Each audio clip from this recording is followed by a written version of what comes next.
Hindi ka pa ba napapagod sa ginagawa mo ngayon? Naisip mo magsimula ng negosyo sa ngayong taon? 'Di ba? Kaso kailangan ng malaking puhunan. Sabi mo maghanap ka ng ibang trabaho o lipat ng ibang kumpanya na papasukan. Stress ka na sa work mo sa ngayon. Di ka pa ba napapagod? Nagsimula ka na ba maghanap ng business o bagong trabaho?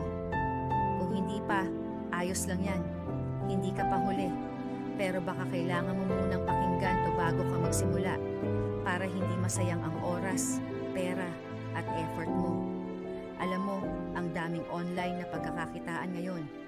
Online selling, dropshipping, content creation, at affiliate marketing. Lahat yan may potential. Pero ang tanong, ano ang kapalit nito sa lifestyle mo? Kaya himayin natin saglit. Online selling? Oo, kikita ka kung may benta. Pero tandaan, ikaw ang stockholder, packer, taga-deliver. Ikaw ang lahat.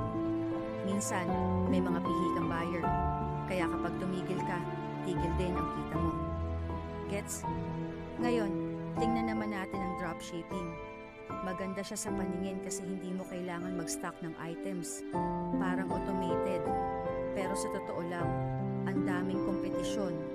Wala kang control sa pagkuha ng customers mo. At kung may aberya o delay, kahit hindi ikaw ang may kasalanan, ikaw pa rin ang sisisihin ng customers mo. Ngayon, content creation naman. Maraming gumagawa nito ngayon, pero mali ang mindset ng karamihan. Akala nila, pag nag-viral ang video nila, yayaman agad. Pero alam mo, kahit pa umabot ng milyon ng views, kung wala kang sariling produkto o serbisyo na inaalok, delikado ang income mo. Ang likes at views, hindi laging katumbas ng kita. Kaya naman, tumingin ako sa ibang option, affiliate marketing. Dito, hindi mo kailangang gumawa ng sariling produkto o makipag-chat sa customers araw-araw. Kailangan mo lang i-promote ang isang bagay na pinaniniwalaan mo. Kikita ka ng commission kapag may bumili gamit ang link mo. Pero hindi lahat ng affiliate programs ay pare-pareho. Yung iba, sobrang liit ng kita. Yung iba naman, sobrang komplikado. Dito ko natutunan ang isang affiliate program na may rep share structure.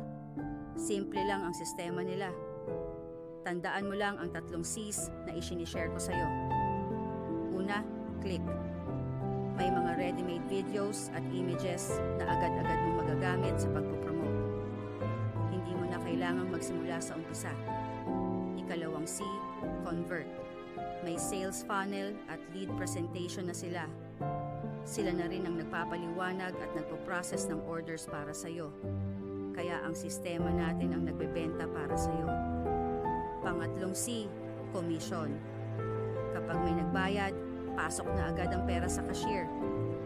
Kaya kung gusto mong malaman pa ang direksyon na to, panoorin mo muna ang free video training.